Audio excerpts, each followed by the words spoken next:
hello, nasa na ba ngayon ang presyo ng mga president of Argentina? And most recently, no, tinanggal niya yung kanyang post. And obviously, it goes through without saying na siya ay kinriticize. No? In fact, he's even facing impeachment in the local area in Argentina. No? And he was being already scrutinized dahil sa paglagay niya ng kanyang kamay, no, sa cryptocurrency. That's obviously, to be honest with you,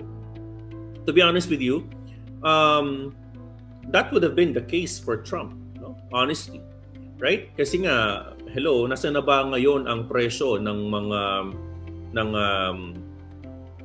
sabihin na nating Trump token and yung family niya.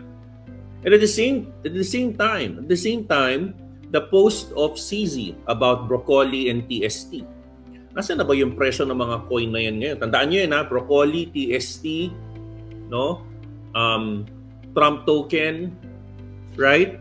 Melania token, Baron token, right? And now, Libra token.